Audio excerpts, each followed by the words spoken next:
আজি আমি মৌলিক অধিকাৰৰ কিছুমান গুৰুত্বপূৰ্ণ প্ৰশ্ন আৰু উত্তৰৰ বিষয়ে আলোচনা কৰিম।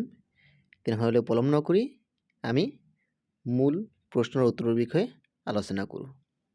তো 1 নম্বৰ প্ৰশ্নটো হৈছে বৰ্তমান মৌলিক অধিকাৰ কেইটা?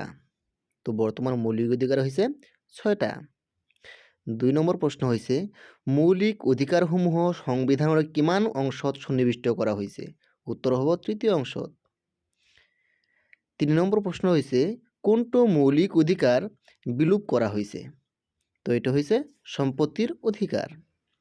4 নম্বৰ প্ৰশ্নটো হ'ল কিমানতম সংশোধনীৰ যোগেদি সম্পত্তিৰ অধিকাৰ বিলোপ কৰা হৈছে? তো উত্তৰ হ'ব 44তম সংশোধনীৰ জৰিয়তে। 5 নম্বৰ প্ৰশ্নটো হ'ল মৌলিক অধিকাৰসমূহ কিমান অনুচ্ছেদৰ পৰা কিমান নং অনুচ্ছেদলৈ সন্নিৱিষ্ট কৰা হৈছে? তো ইয়াত উত্তৰ হ'ব 12 নং অনুচ্ছেদৰ পৰা 35 নং অনুচ্ছেদলৈ। 6 নম্বৰ প্ৰশ্নটো হ'ল কিমান অনুচ্ছেদ অনুসৰি মৌলিক অধিকাৰসমূহ সংশোধন কৰিব পাৰি? 368 নং অনুচ্ছেদ অনুসৰি।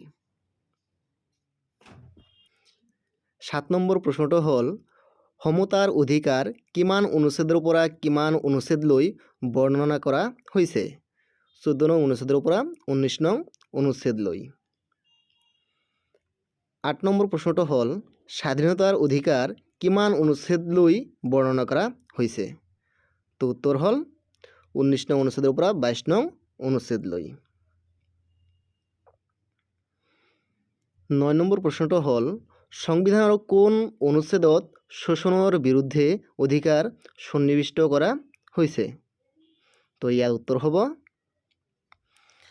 29 নং অনুচ্ছেদৰ পৰা 30 নং অনুচ্ছেদলৈ বৰ্ণনা কৰা হৈছে। 10 নম্বৰ প্ৰশ্নটো হ'ল কোনে সাংবিধানিক প্ৰতিকাৰৰ অধিকাৰক সংবিধানৰ আত্মা আৰু প্ৰাণকেন্দ্ৰ বুলি মন্তব্য কৰিছিল? তো উত্তৰ হ'ব ডক্টৰ বি.আৰ. আম্বেদকাৰ।